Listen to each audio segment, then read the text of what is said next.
Okey, so kita akan start untuk kita bacalah soalan dahulu. Okey, so yang ni adalah soalan Sijil Pelajaran Malaysia 2020 bagi subjek Prinsip Akaun.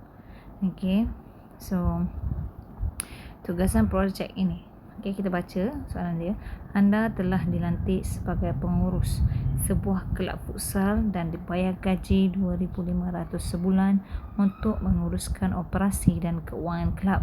Jadi maksudnya setiap calon ini adalah pengurus kedai, okey, yang dilantik dan dibayar gaji sebanyak 2,500 sebulan. Okey. Kelab ini telah beroperasi sejak 1 Mac 2018 dengan menyewa premis di kawasan berhampiran anda. Maksudnya memandangkan kita ini di Kota Marudu, maksudnya kita punya alamat dan sebagainya mestilah beralamatkan yang berada di Kota Marudu. Maksudnya kalau postcode yang kita letak pun 89108 adalah postcode Kota Marudu. Okey, maksudnya kalau bank pun bank yang di Kota Marudu. Okey. So, kelab ini mempunyai 3 buah gelanggang yang boleh digunakan oleh ahli dan komuniti. Okey, pada 1 Mac 2020, kelab ini mempunyai 200 orang ahli yang dikenakan yuran bulanan RM20 seorang. Ahli baru dikenakan yuran masuk RM50 dan yuran bulanan semasa pendaftaran. Okey. Maksudnya bagi ahli orang kena bayaran masuk bayaran masuk sebanyak RM50 dan bayaran bulanan sebanyak RM20. So yang ahli semasa yang ada pada ketika ini setelah dia beroperasi bermula daripada 2018 hingga 2020 adalah sebanyak 200 orang. Okey. Polisi kelab menetapkan yuran masuk sebagai pendapatan modal. Semua ahli kelab diberi keistimewaan menggunakan kemudahan gelanggang pada hari Rabu secara percuma.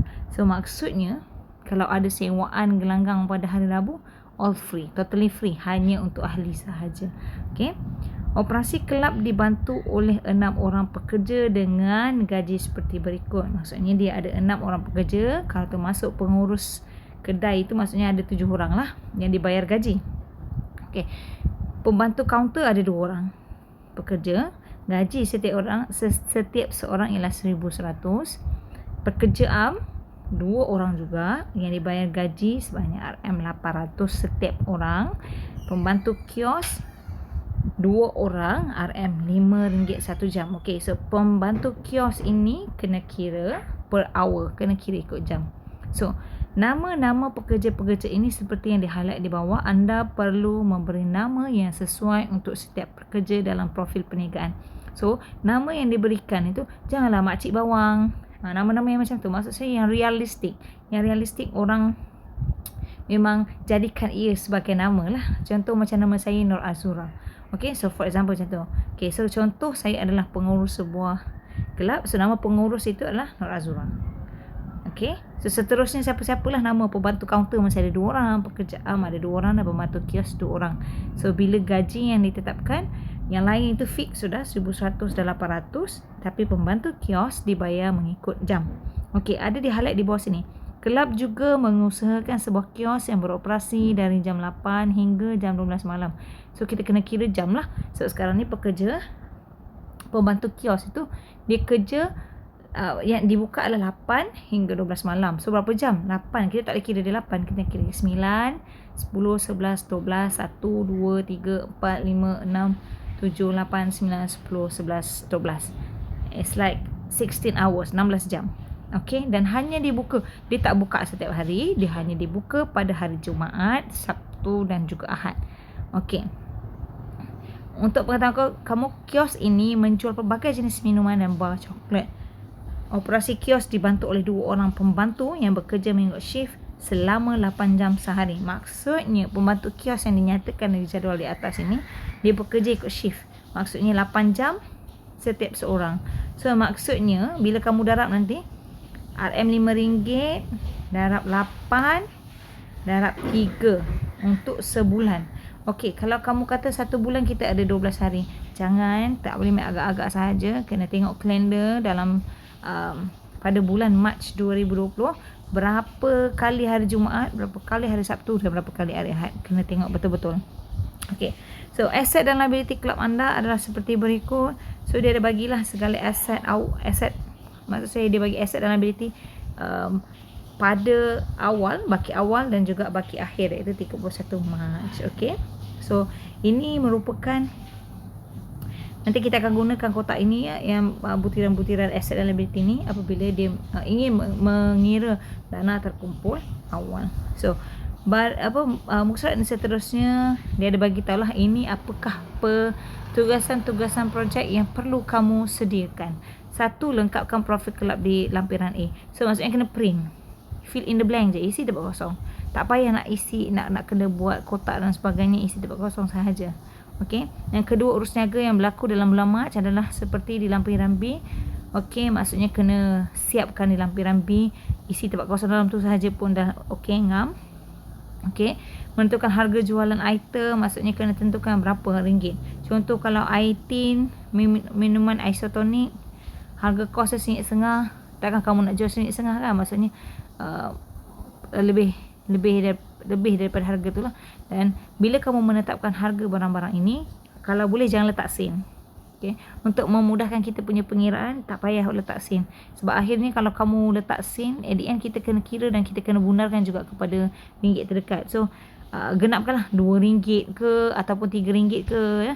Macam air mineral RM3 ke whatsoever lah. Tapi tak payahlah, jangan ada sen-sen lah. Okay. Lepas tu kamu kena tahu yang tiga, menentukan sewaan gelanggang pada kadar yang sesuai mengikut lokasi kelab di lampiran C. Maksud sekarang ini kamu kena tentukan 1 jam berapa ringgit.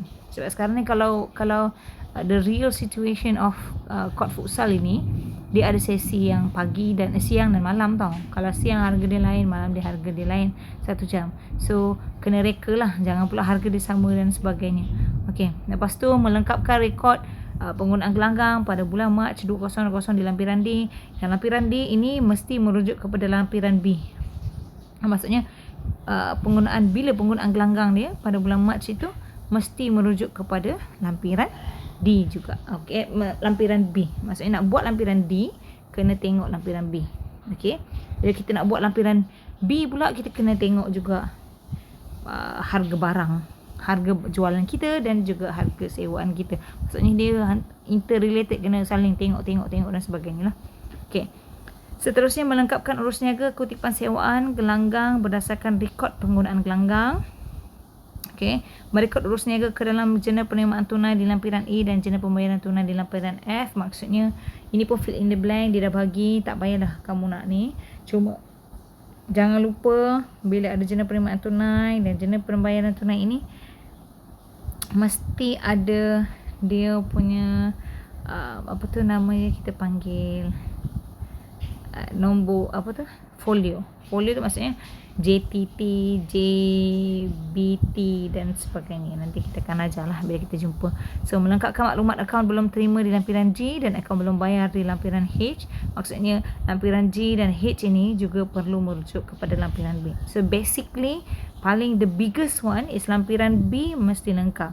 However, before kita start B, kita kena settlekan C dengan D dulu.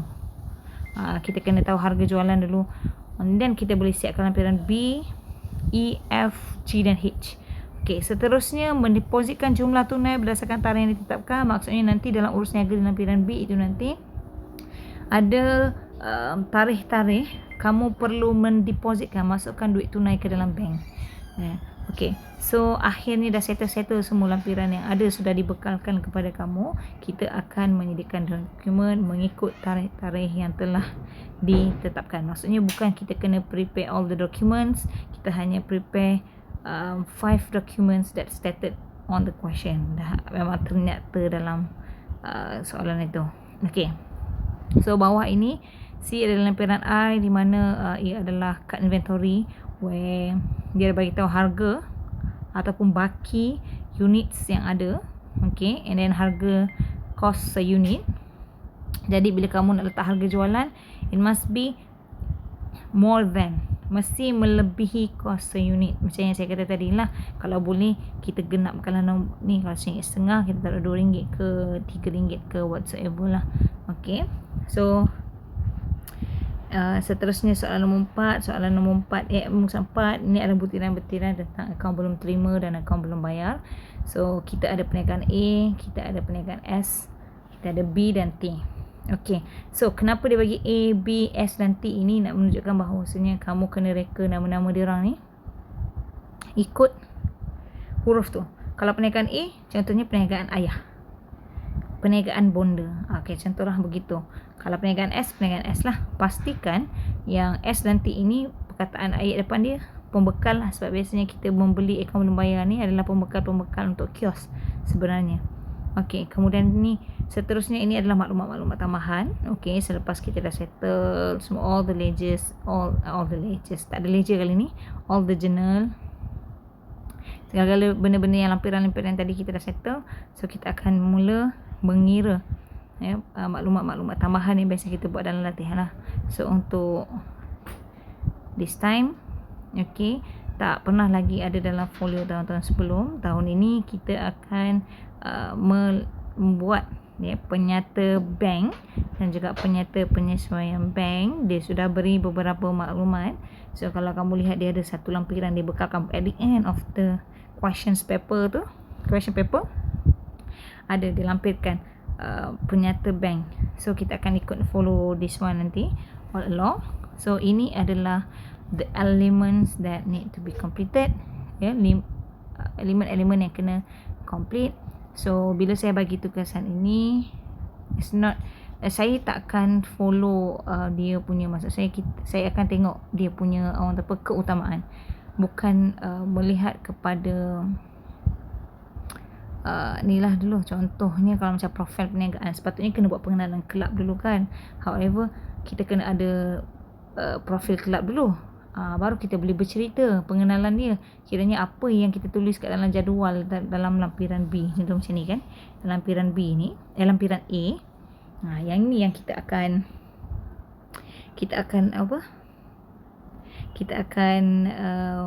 cerita kat dalam kita punya pengenalan kelab ni. Cuma benda bentuk ayat lah. So ini a few, maksud saya tadi saya dah tunjuk kat depan yang benda macam conteng dia punya ni lah. So ini lampiran A, this one lampiran B, urus niaga yang berlaku sepanjang bulan Mac 2020. So yang ni yang kamu kena fill in. Itu sebab saya suruh print, kena isikan. Tapi bila nak isi tak macam harga jualan kita kena tahu. So sebelum kita buat lampiran B, kita akan tentukan dulu harga belian dia dulu, harga jualan dia dulu. Sama juga dengan sewaan dan sebagainya, berapa 8 jam pagi malam kan, kena tahu. So kita kena lengkapkan lah ini lampiran. Yang ni sekejap, ni masih lagi lampiran A. Okay, yang ni lampiran C. Harga kadar setiap jam, and then this one penggunaan gelanggang, dia masih merujuk kepada di lampiran B mengikut tarikh-tarikh yang telah ditetapkan, berapa jam, kalau tempahan khas ni berapa jam dan sebagainya. Okay, yang ini jurnal penerimaan tunai, maksudnya duit masuk dan duit keluar. Kita akan tengoklah daripada lampiran B juga merujuk kepada lampiran B. So sama juga ini merujuk kepada lampiran B. Ini adalah akaun pembayaran tunai. Ini adalah maklumat tentang akaun belum bayar dan akaun belum terima. So dia buat dalam bentuk lajur. Okay, so maksudnya kita kena tahu baki, dan ini pun merujuk kepada lampiran B tadi, pada tarikh bila wujudnya akaun belum terima dan akaun bayar, akaun belum terima dan akaun belum bayar. Okay, so ini yang kamu kena fill in selepas kita dah selesai buat yang B.